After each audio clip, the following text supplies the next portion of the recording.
Ni kazi na utu. Kabla sijaanza na salamu zenu kidogo kutoka kwa Mheshimiwa Rais pale. Wakati mnaitikia ule wimbo wa Zanzibar, alisema sauti nzito. Kwa hiyo hizo ndio salamu zenu. Mheshimiwa Dr. Samia Suluhu Hassan, Rais wa Jamhuri ya Muungano wa Tanzania. Mheshimiwa Doto Mashaka Biteko, Naibu Waziri Mkuu mstaafu wa Jamhuri ya Muungano wa Tanzania. Waheshimiwa mawaziri na manaibu waziri.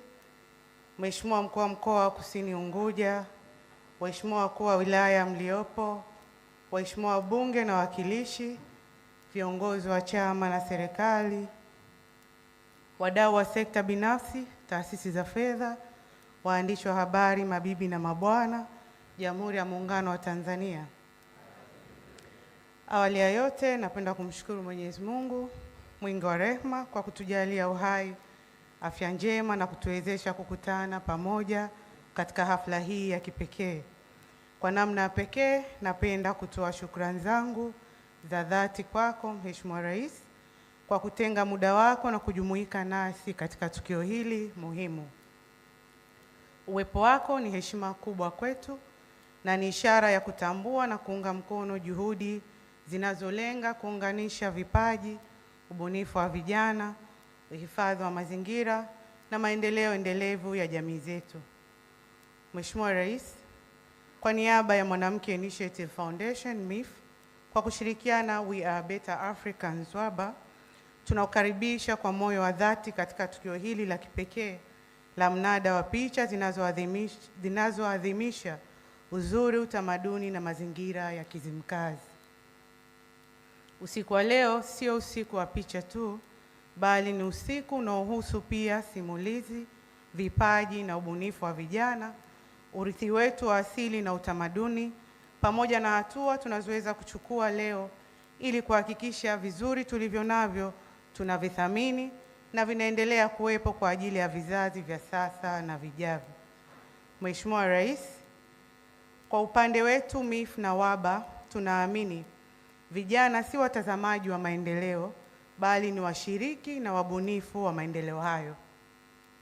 Vipaji vyao vinaweza kuwa chanzo cha ajira, kipato, ubunifu na mabadiliko chanya katika jamii.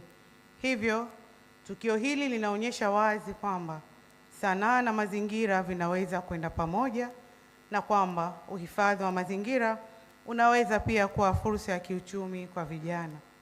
Tunapolinda misitu, bahari, wanyamapori na bayoanuai, hatulindi mazingira pekee, tunalinda pia historia, utamaduni, maisha na fursa za kiuchumi za jamii zetu. Mheshimiwa Rais, tumeazimia kuelekeza sehemu ya fedha zinazopatikana kupitia mnada huu katika kusaidia taasisi zinazohudumia zaidi ya watu 100 kuhamia kutoka matumizi ya nishati chafu kwenda nishati safi ya kupikia. Hatua hii ni muhimu kwa sababu nishati tunayotumia kupikia ina athari kubwa kwa afya, mazingira na uchumi. Kupunguza matumizi ya kuni na mkaa kutasaidia kupunguza shinikizo kwenye misitu, kulinda vyanzo vya maji na bayoanuai na kujenga mazingira salama na yenye uhai kwa vizazi vijavyo.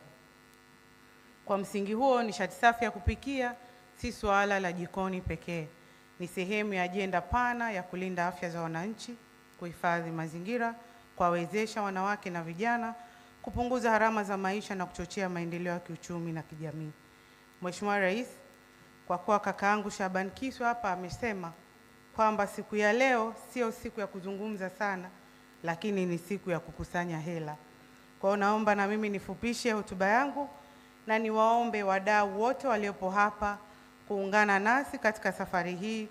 Tushirikiane kuhakikisha vipaji vya vijana vinapata nafasi ya kukua na kuleta matokeo, mazingira yetu yanalindwa na jamii zetu zinapata fursa ya kutumia nishati safi, salama na endelevu. Tushirikiane kulinda misitu yetu, bahari zetu, bayoanuai na utamaduni wetu, huku tukifungua fursa zaidi kwa vijana kutumia vipaji vyao kwa tija na kujenga maisha bora.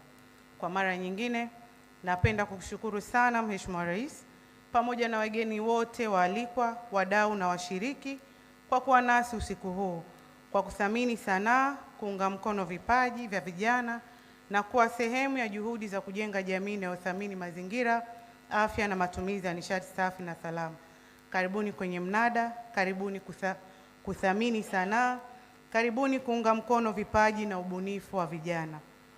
Na zaidi ya yote, karibuni kuwekeza katika mazingira salama, nishati safi na maisha bora kwa vizazi vya sasa na vijavyo. Asanteni sana kwa kunisikiliza.